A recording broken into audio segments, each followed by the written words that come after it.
Hello and welcome to another Looney Tunes review video. If you are new to the channel, consider subscribing as it helps out the channel, and give this video a like if you do like it. This is a review for A Lad in His Lamp, and joining me for this review is my fellow genie, S.C. McPeter. Say hi! Oh, hello there. It's the 537th in the series. It's released on the 23rd of October 1948, and directed by Bob McKimson.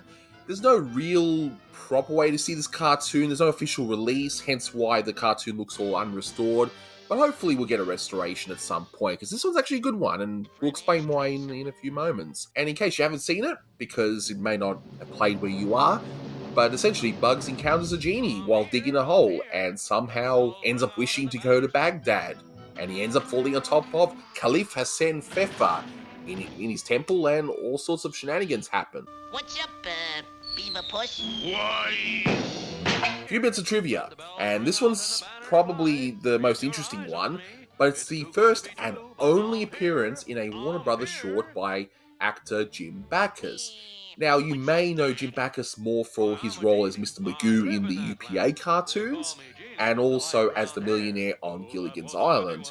But he was also a radio actor, and he would later on make the transition to TV and films. And yeah, he's just a tremendous talent, I think, especially in this cartoon, in this one appearance. Oh, Backus, you've done it again.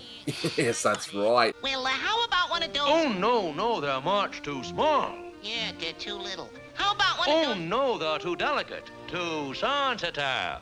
Yeah, too sensitive. Oh, heavens to gimbals, no. Now cut that out!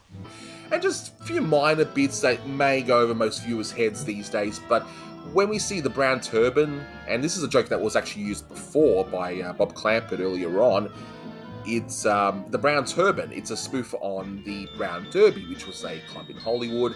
And when it says the Temple Bell Telephone, well, that's for the Bell Telephone Company from the US, where, you know, Persian to Persian is a spoof on person to person calls.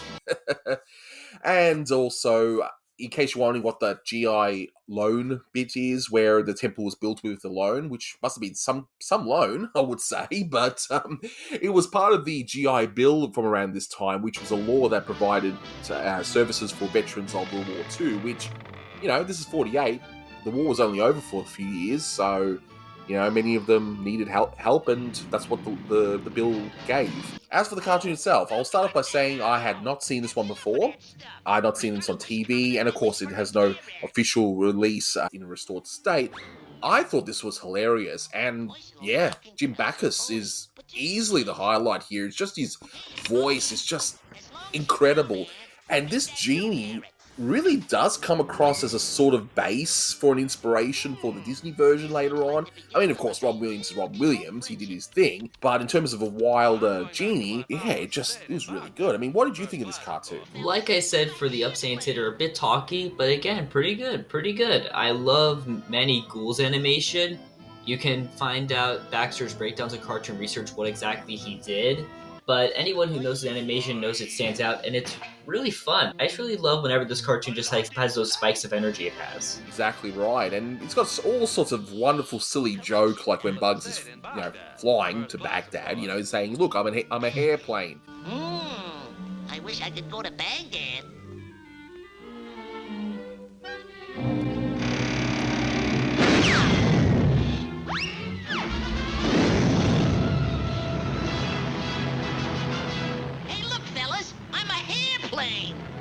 Haha, right? and of course the flying carpet store, that got me, you know, with like it's a typical used car store. But of course, I'm sure we can both agree, harem joke is just wonderful.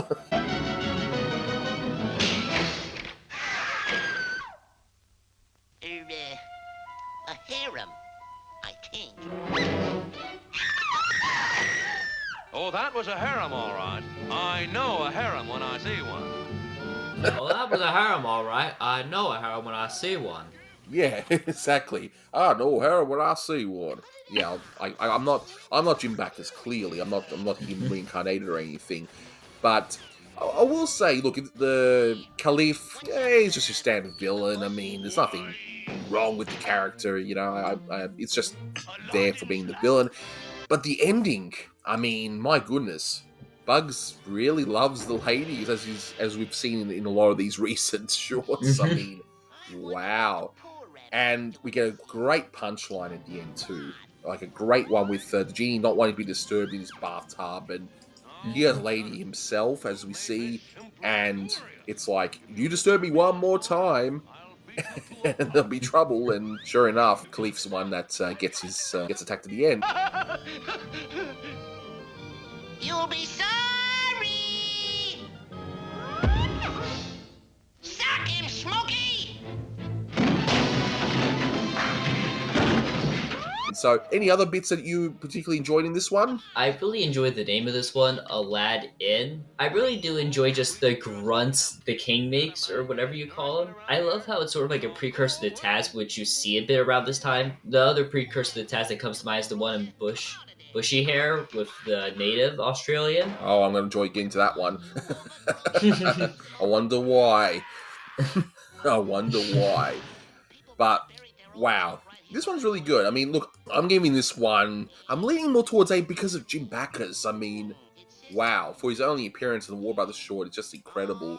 And, Makes it memorable.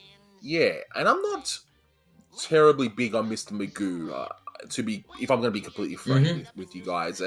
But even those shorts, Jim Backus is still... He carries them. Yeah, exactly. And even if you don't find the shorts particularly funny, you just love his delivery in that. And Dawn Wells from Gilligan's Island, I actually spoke to her about a year before her unfortunate passing, and I asked her about Jim Backus, what was he like? And she said one of the things he used to say as a story on Gilligan's Island was how when he was voicing Mr. Magoo, whenever he had to mumble as Mr. Magoo, he was really just swearing under his breath. So he sounded like an absolute hoot to work Backus with. tended to do a lot of ad-libbing, but I think he only did that as Magoo.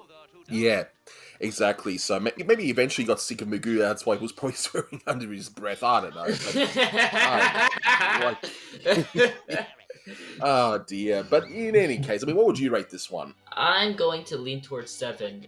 Backus carries it, but once again, just too much dialogue, which I'm going to point out in a lot of these McKimsons.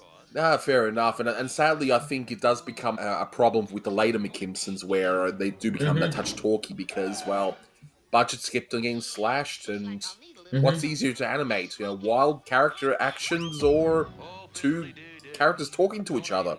I mean, let's not kid ourselves, right? In any case, yeah, I think that will do this one. Any other final thoughts there? No, that's all, folks. Yeah, I think that'll do it for this one. But no, definitely check this out. I hope it gets restored, and I don't see why it wouldn't. I mean, unless the stereotype element plays into it, but otherwise, I mean, it played on MeTV, so I don't see why this one shouldn't be restored. So, in any case, thank you so much for watching this review, and until next time, take care. That's all, folks, again. How about this?